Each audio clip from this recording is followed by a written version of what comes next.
So yung nangyari kasi dun sa baby ko, biruin mo nahuli ko siya, binubugbog ng yaya. Parang bumagsak ang langit at lupa sa akin. Lahat ng pangarap natin, pwede palang matupad. Huwag kayong hihintong mangarap. We need to really work hard kasi nothing worthwhile comes easy naman. Kung meron kang theme song sa buhay mo, ano yon at pwede bang pakikanta, Miss Tina? Go! Feel the flame forever burn.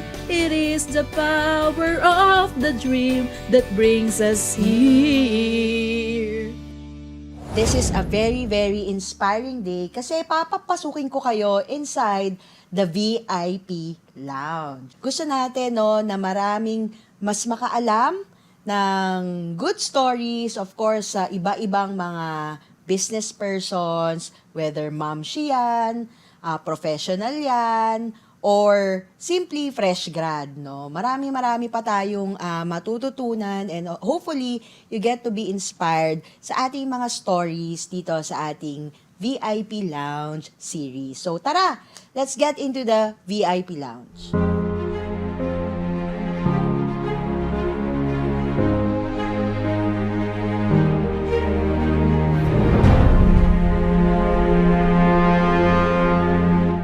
And syempre, dito sa ating episode na to, we are featuring a woman that is very empowered, talagang na-fulfill niya yung kanyang career, dream career. Diba? And we would want to know, bakit siya nag-venture into business? Paano niya na-manage yung kanyang household, yung kanyang pagiging ina, asawa at anak. O, di ba? Parang siya, pelikula. Please welcome Miss Tina Rodil. Hello, Ma'am Shi! Hi, Miss Joyce. Magandang umaga. Good morning din sa'yo. And syempre, Tina, kanina nabanggit ko, na-fulfill mo nga ba ang iyong dream career? Ano ba ang dream mo nung bata ka? Well, ang dream ko talaga nung bata ako, yumaman. Ay, lahat parang yan ang gustong dream, no? Yes. So, ano yung concept mo, ma'am, ng mayaman? Yun bang hindi ko naiisipin yung, alam mo yun, yung everyday na pangangailangan ko and para sa family ko. Tapos hawak ko yung oras ko. Meron akong freedom to do whatever I want, to go wherever I want, at enjoy talaga yung life. Na hindi Sarap. pinoproblema yung pera. Ang sarap nun. Balikan natin, nung lumalaki ka, ano bang buhay ang meron si Tina Rodil? Growing up, sobrang simple talaga nung buhay ko, Miss Joy. So I came from, sabihin na natin na poor family talaga, no? Parents ko naging kasambahay before, 9 kaming magkakapatid. So lumaki ako sa tuyo, sardinas. Pero dahil nga may pangarap, sinikap kong mag-aral, so naging scholar ako. Grabe, kung titignan mo, babalikan mo yung life na yon. Ano yung pinaka-importanting lesson na natutunan mo dun sa family mo mismo? Ang pinaka-importanting lesson na natutunan ko doon talaga ay huwag susuko sa buhay. Sipag, tiyaga, walang imposible. Lahat ng pangarap natin pwede palang matupad. So, hindi importante kung asan tayo right now. Ang importante kung ano yung gusto natin at willing tayong magtrabaho para ma-achieve yun. Nung bata ka, ano yung pakiramdam mo na nagdala sa'yo na hindi ka sumuko, talagang nakapag-aral ka, naging scholar ka? Ano yung mga characteristics or ugali na meron ka? Siguro, Miss Joyce, number 1, sipag. Inspirasyon ko yung mga magulang ko. Talagang sila, yung tatay ko, matalang niya yung walang putik sa pagbubukid. Nanay ko, madaling araw pa lang, nasa gubat na para mag-asikaso ng mga tanim niya. So, yung sipag yung number 1 talaga. Talagang sisipagan ko pag may goal ako. At pangalawa, mahilig akong mangarap. Hindi ka naman nalungkot. Hindi naman, kasi nung panahon kasi na yon, parang sa lugar namin, kukunti naman yung mayaman. So, parang 2 o 3 pamilya lang. So, parang commonly, parang simple lang yung buhay ng mga tao. So, parang akala ko, normal lang yun at that age. Ano yung career na napili mo when you were young? Alam mo yung career ko, hindi talaga ako pumili noon. Sabi lang nung mga taga dun sa bayan namin, naku, valedictorian ka pala, dapat mag-accountant ka. Kasi yung accountant, isang pirma lang, pera na. Di ba gusto kong yumaman? So ang nasa isip ko, shucks, pag accountant daw, isang pirma, pera. Yun yung kukunin ko. I took accountancy, and luckily, I passed the board, and yun na yung naging profession ko. Kwentuhan mo nga kami, ano yung buhay mo as a bank employee? Nung una, syempre, taga-probinsya ka, nakapagtrabaho ka sa Maynila, tapos malaking bangko, pinakamalaking bangko siya sa Pilipinas. So, sobra akong inspired to work. Pero yung una ko kasing naging job, medyo risky yung trabaho ko kasi I handle special audit. So, yung may mga anomalous transactions, kami yung pinapadala. So, hindi ganun kadali. Pero alam mo yung bata ka, gusto mong patunayan yung sarili mo. Kahit may death threat ako that time, sugod pa din talaga ako sa trabaho. As in talagang 1 month kami sa field, bihira ko lang makita yung pamilya ko, once a month lang kami sa head office. So I work up to 2 a.m. Sabado, Linggo, Miss Joyce, wala akong pakialam. Minsan ako lang yung nandun sa office, nag-uuwi ako ng trabaho kasi gusto ko laging top sa, Bida. lagi ako talagang, yung performance ko, yung top 1 ako sa rating sa department namin. So, yun yung goal ko talaga. That time talaga, trabaho lang. So, walang love life, walang barkada. Kasi nga gusto ko yumaman eh. So, ang nasa isip ko, yun yung path.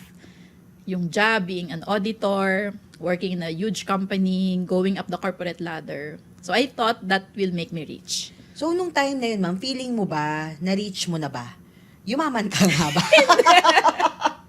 Naku, Ma'am Joyce, hindi. Kasi yung sweldo ko, isusubo ko na lang, ipapadala ko pa sa nanay ko, sa pamilya ko. So, wala talaga akong napundar para sa sarili ko when I was working. So, hindi ko talaga naranasan yumaman. So, sabi ko, parang hindi totoo yung sinasabi nila. So, I was like 28 years old nung nagkaroon ako ng paradigm shift. So, I attended this seminar. Mahilig kasi talaga akong magbasa ng libro. And I was so inspired with this person. So, yung mga tinuturo niya is all about business. Sabi niya, if you want to succeed, you need a mentor. Sabi ko, shucks, iba yun na. Walang ganun sa work. Wala ako narinig na ganun sa work. So, doon ako nagkaroon ng desire to really look for something else.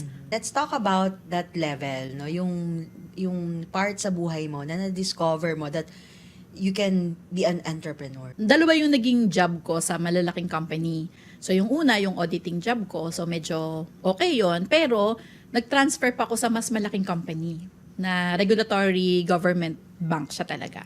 So, naging bank examiner ako doon. Malaki yung sweldo. Halos triple yung naging laki ng sweldo ko from previous employment. Saka yun na talaga yung pinakapangarap, I guess, ng karamihan ng mga CPA in the Philippines. But then, nung nandun ako, so, parang, di ba, I have this desire to build a business. So, franchise, ganyan. Alam mo ba, dala-dala ko sa office yung produkto ko. Anong una mong produkto, ma'am? Noodles, siopaw, Wow. mga ganyan, siomay. So as in talagang, tas lahat ng products sa province namin sa Batangas, kung ano yung pwede kong dalhin, nung uwi kami ng weekend, luya, lahat. Walis ting-ting. So kahit CPA ako, Bahay kubo, no? lahat ng pwede kong ibenta talaga. Itlog. So, punong-puno yung sasakyan namin every time luluwas ako ng Monday morning. Dala-dala ko, ibebenta ko sa office. Wow. Kasi katwiran ko, yun man lang pang kolorete ko sa mukha, hindi ko nakukunin sa sweldo ko. Talagang I really would like to earn more. And then sabi ko, while I was working at that company, okay na naman yung kumpanya na yun eh. Okay na rin ako doon sa mga ganong side hustle. And then someone, parang pinsan ko siya na best friend ko, siya talaga yung nag-introduce sa akin ng ibang negosyo pa. Sabi niya sa akin, tingnan mo to, other business opportunity, ganyan. Kasi mas maganda to. So siguro sabi ko, totoo naman yung mga pinag-aralan niya. So that's the point na nag-start talaga ako in another venture. Part-time lang yung mindset ko, supplemental income. Yun lang talaga nung umpisa. Pero alam mo, nung start, nagpa 5,000 a week ako part-time. Wow. Kasi dollars yung income namin, tapos nako-convert into peso. So, $100 is like kulang-kulang 5,000. So, alam mo yung feeling na stress kami sa trabaho, ang dami-dami naming nag-work doon. Pero pagpatak ng 6:00 ng gabi, excited akong umuwi. Kasi pupunta ako sa office, magbi-business ako. And yung mga kasama ko, parang feeling ko sobrang stress, pero ako, excited ako kasi may $100 ako that week. So, kinukwenta ko, 4 weeks, $400, 20,000, yun yung first month na income ko. Sa part-time. Sa part-time. Tapos ginagawa ko lang siya 2-3 times a week. Tapos, hindi pa ako masyadong marunong. Kumbaga may team support, nandyan yung pinsan ko, yung grupo namin. So sabi ko, shucks, what if seryosohin ko to? What if aralin ko talaga siya? What if gawin ko kung ano yung ginagawa nila? Kumbaga, hindi lang ako umaasa dun sa kung ano yung tulong nila. So sabi ko, pwedeng magdoble or magtriple yung income. Siyempre, mathematics, di ba? Yung Oo, numbers. automatic. So, kinumpute ko na siya, Miss Joyce talaga. Lahat kinumpute ko. So, inaral ko talaga yung business, paano kumita, paano ba magpasok ng income, ano yung mga expenses ko dito, paano yung return on investment ko dito. So, hinimay-himay ko talaga siya. Tapos, alam mo, nakita ko talaga yung ganda nung business. Ano pa yung engganyo sa'yo na magstay dun sa company yon? Kasi di ba sabi mo, na-try mo na magbenta ng luya. Eto naman, ano naman ang service or produkto ninyo dito sa company na sinasabi? Yeah, it's all about vitamins. So, high quality brand siya, premium brand. Actually, pinuntahan ko pa nga yung planta dito sa Amerika. Ah, wow. Kasi syempre, Miss Joyce, hindi ako pwedeng magbenta ng mga ganito ng kung ano-ano lang na brand. Kasi ang mga kliyente ko, mga officer, alam mo, yung mga abogado, mga doktor. So, hindi pwede na kung ano lang yung isi-share ko sa kanila. Hindi pwedeng, alam mo, yung mga not quality brand. So, yun, magandang product siya. It really helps me and my family at the same time, yung mga kakilala ko, kaibigan ko. So, doon ako nagkaroon ng drive talaga na kung isi-share ko to, matutulungan yung ibang tao at the same time, mas malaki yung income. Ano yung mga challenges mo? Mga paghihirap mo din, 'di ba? Dito nung nag-uumpisa ka dun sa bago mong or yung sa current company mo.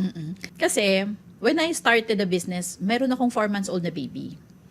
So, alam mo yung hindi birong pagsabayin ang pagiging nanay, tapos empleyado ako na full-time, na 8 to 12 hours a day, tapos meron akong business. Tapos, syempre, bukod sa pagiging nanay, anak din ako, asawa din ako. So, ang dami kong role. So, parang sabi ko, paano ko ba babalansehin ang lahat ng to? Pero alam mo, ang naging inspirasyon ko doon is, ano ba yung pinaka-importante sa buhay ko? And yun yung pagiging ina. Kasi na-realize ko, yung sa trabaho, kung mawala ako dyan, sabihin na natin na iwan ko yan, bukas makalwa, may kapalit na ako eh. Diba? Yung other roles ko, pwede siguro na, sige, next week ko na lang muna gampanan to. Pero yung pagiging nanay, isa lang ako eh, di ba? Yung anak ko, wala siyang ibang nanay, ako lang mag-isa. And I have this experience, Miss Joyce, na sobrang painful, horrible experience siya. Ito talaga yung nag-push talaga sa akin to really get out of my comfort zone. Alam mo, itong negosyo na to na ginagawa ko right now, nung umpisa, syempre, I'm an achiever. Gusto ko pag ginawa ko, excellent. Gusto ko magaling, maganda, ayos.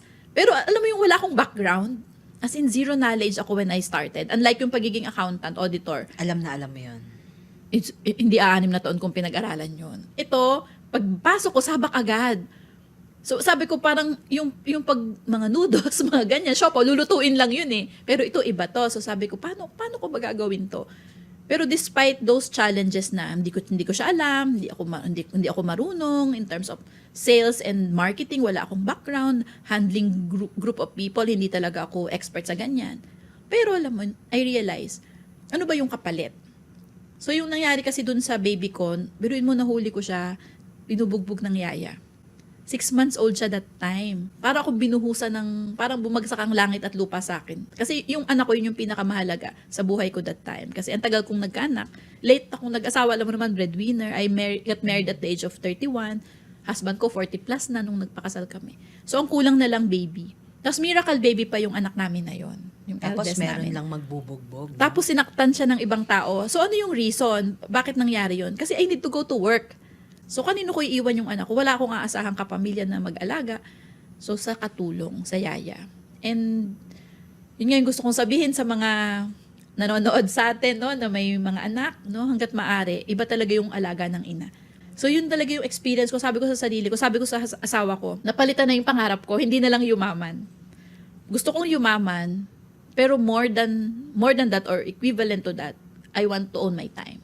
Ayoko talaga na yung bang everyday, I need to leave my child sa ibang tao, I really want to own my time. Pero gusto ko yumaman. Hindi pwedeng asa lang ako sa asawa ko, hindi pwedeng hindi matupad yung mga pangarap ko. So yun yun yung pinaglaban ko sa buhay, Miss Joyce. At sa mga nanonood sa atin dito, I would really want to say, kung ano yung dream mo, mangyayari talaga siya. So you have to really be clear on what you really want to happen in your life. Kasi sa akin, naging klaro siya eh. So, siguro lang talaga siya. Yung mga nangyayari sa buhay natin, I believe, lahat yan may purpose. Lahat may dahilan. So, kasi hindi madaling i-give up yung trabaho ko eh. So, by the way, I quit my job 1 year after doing the business part-time. After selling these vitamins for 1 year part-time, I quit my job. Can you imagine that? And my husband also quit his job after another 3 years. So those were not easy decisions. Pero, walang kapalit ang pagiging ina. And ang maganda doon, hindi lang na siya para lang sa'yo. Alam mo yun, hindi na lang para to sa pera, pero nag-iba. Sabi mo nga, paradigm shift, no? Nag-shift yung mindset mo kung ano ba yung mas importante sa buhay mo. And I think, no, sobrang nakakahanga ka. 'Di ba? For you to carry all those burden, yung hats mo, and still rise as a successful businesswoman. Sorry, pinaiyak ka namin. Sorry, Ma'am Joyce, Syempre. Kasi pag pinag-uusapan talaga yung anak ko, Talagang, malambot talaga siya, yun. Kasi, yan na-diagnose siya ng blighted ovum siya nung umpisa. Wala siyang heartbeat. Oh. And with retardation siya. So, delayed yung growth niya. Pero pag panganak ko, perfectly healthy siya. Praise God. Kaya ang name niya, Sean. So, God is gracious. God is really gracious. Nakuha siya sa dasal. What are the benefits or ano yung mga sabihin na nating pinaka magagandang reward sa'yo nung company na yon or yung business mo? Ano nga una mong binili? Sasakyan. Ah, wow. Kasi actually, Miss Joyce, hindi ako marunong mag-drive before. Pero nung nagnegosyo na ako ng talagang sineryoso ko siya, so after ko mag-retire, I bought my own car from my income. Bukod dun sa time, no, narinig ko kasi every time na nagta-travel ka or may pinupuntahan ka, kasama mo yung family mo. Yes. Tell us how you manage that situation, no? Ano ba, ikwento mo sa amin, ano ba yung buhay ng isang business momshi sa isang araw? Nako, ma'am. Kasi yung asawa ko, di ba, kasama ko din siya sa business. Karga niya, may bago kaming baby, 1-year-old, 1.5-year-old. So, karga niya yung anak ko. Tapos, hiniheli niya, 2 p.m. So, alam mo yung maiyak-iyak ako, nakatingin ako sa kanila, binibidyo. Hindi nila alam na binibidyo kasi nagkukulitan sila. Nagagano na ng ulo. Tapos sabi ko sa sarili ko, grabe, ito yung kapalit ng lahat ng sacrifices ko. Ito yung blessing ng Diyos na ipinaglaban namin yung pangarap namin. Kasi sino bang 40 years old and 50 years old na mag-asawa sa panahon ngayon ang mahal ng bilihin? Correct. Ang may capacity na nasa bahay ng 2 o'clock at nagpapatulog ng baby. Ganda ng benefit. Hindi lang siya basta material things eh. Yung mga hindi mo na maibabalik like time, quality experience no with your family.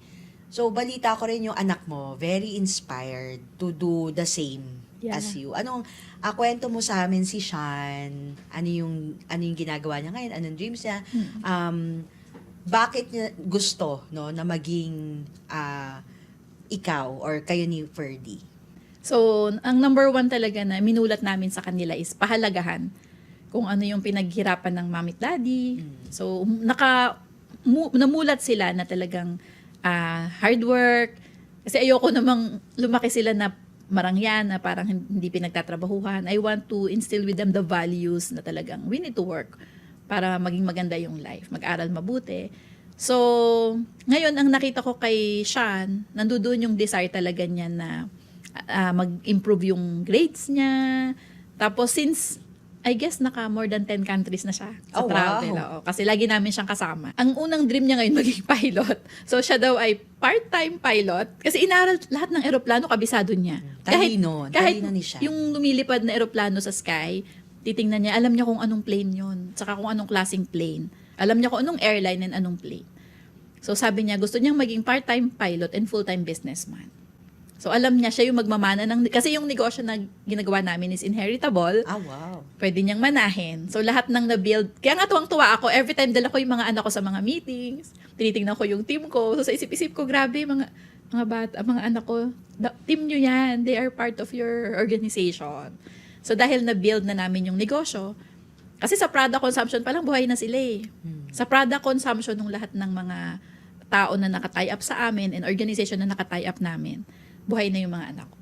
So parang Ang sarap isipin. And yun nga, gusto niya part-time pilot, full-time, Full-time businessman. Pero, syempre kasi, Tina, dahil minulat nyo siya ng maaga, yung mga values, no? Ganun naman talaga ang role nating mga magulang, no? So, talagang sobrang kudos sa inyo ni Ferdy for that. And hindi naman siya ginawa lang ng 2 or 3 taon. Gano'n na nga kayo katagal? 11 years. Oh, wow. 11 years. years. And kung babalik ka in time, no? Ano yung gusto mong baguhin? Or ano ba, may gusto ka bang baguhin? Or okay lang? Siguro number 1 na babaguhin ko, I will engage more also in social media, yung mga. So yun yung number 1. Number 2, ang na-realize ko kasi talaga, Miss Joyce, the importance of vision. Sobrang importante niya. So there was, kasi ako kinukwenta ko talaga yung income ko, ganyan. Meron akong tracker. So first year income, second year income, from first year lumaki, nung pangalawang taon, nagdoble siya. Pangatlong taon, nagdoble. Pang-apat na taon, nagdoble. Pero pagdating ng 5, 6, 7, 8, na-stuck ako sa isang level of income. Stagnant siya. Sabi ko, shucks. Malaki siya. Kumbaga, pag kinuwenta ko nga siya, Miss Joyce, alam mo ba, yung 4th year income ko sa business, yun yung susweldohin ko sa work kapag 60 years old ako. Pag nag-retire ka Pag nag-retire ako. Hindi ka pa naman retire. So, para ma-reach ko yung level na yun. So, okay na din siya. Kumbaga, sabi nga ng marami, grabe, naliliitan ka pa. Sabi ko, hindi naman. Pero, yung potential kasi ng negosyo, malaki. It can be more than that. Pero ano yung nakita ko na culprit? It's the vision. So parang when I achieved the vision, yun yung about being a mother, yung role ko being a mother, to be talagang mag hands-on mom sa kanya, nawala na ako ng goal. So yung income ko, nag-stop dun sa level na yun na kung ano yung unang goal na na-achieve ko na. So, na-realize ko lang siya after, almost 4 years. Sabi ko, bakit nga ganun, no? Parang hindi pala nag-grow yung income ko. Pare-parehas lang siya every year. Nung na-realize ko siya, nagdoble na naman. Kung babalikan ko, I will create a 10-year roadmap. Umpisa pa lang.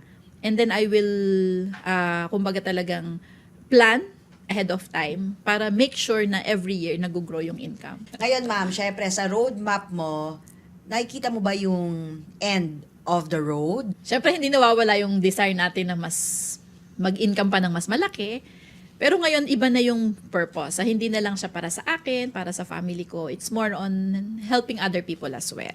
At syempre, sa organization ko, hindi naman lahat katulad ko.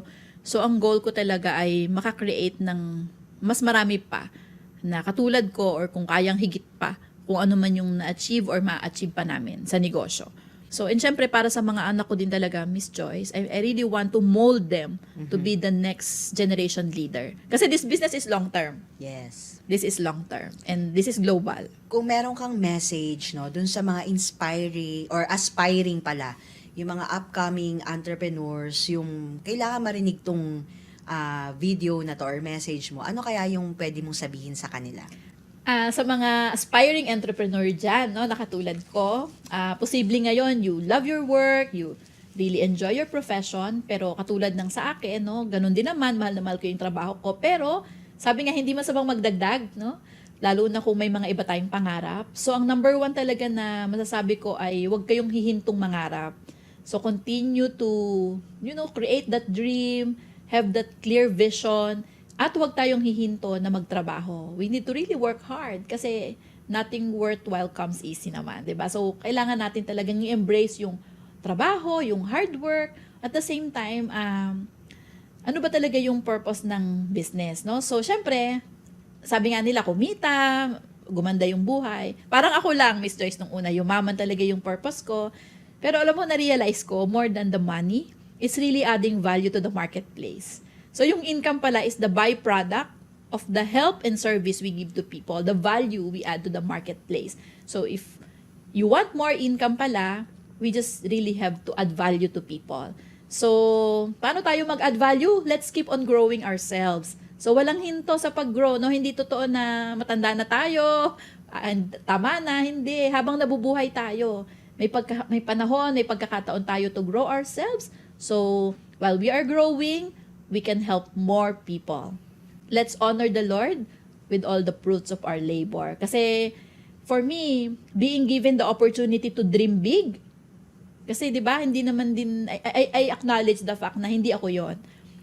I think si Lord yung nagbigay sa akin ng ganong klaseng dream the same time desire at yung hard work, everything that I have is from Him. So let's acknowledge the Lord with all the fruits of our labor. At the same time, acknowledge Him by working hard and really giving value sa pinagkatiwala niyang opportunity sa atin. Palakpakan niyo naman ng sarili mo, Miss Tina. Grabe. Thank you, Ma'am Shi. Maraming salamat for gracing us this morning. Kung meron kang theme song sa buhay mo, ano yon at pwede bang pakikanta, Miss Tina? Kanina nga piniplay ko siya every morning. Paborito ko to. Favorite ko kasi si Celine Dion. Ah, wow. So, hindi na tayo nabigyan ng pagkakataon.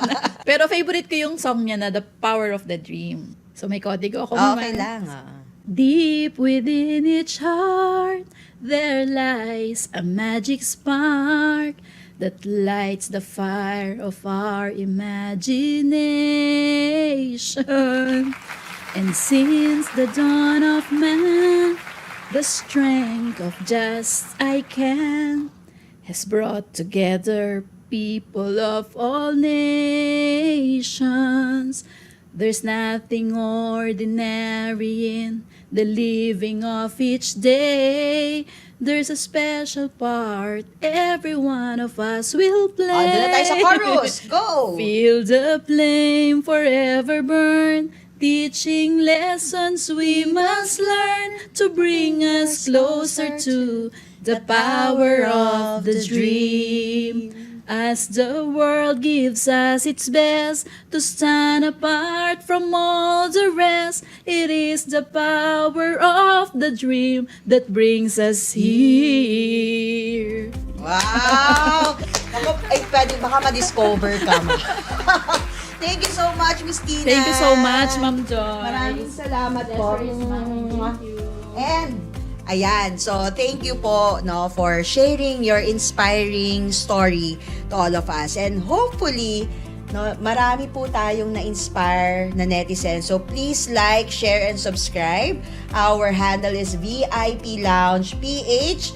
Ipa-viral natin yan, guys, para marami ding yumaman. At marami ding magkaroon ng quality time. Katulad ni Miss Tina ng kanyang family. So maraming salamat po. Again, this is Joyce, your ambassador of good vibes, spreading good news to everyone. Thank you, and see you again in the next episode of the VIP Lounge.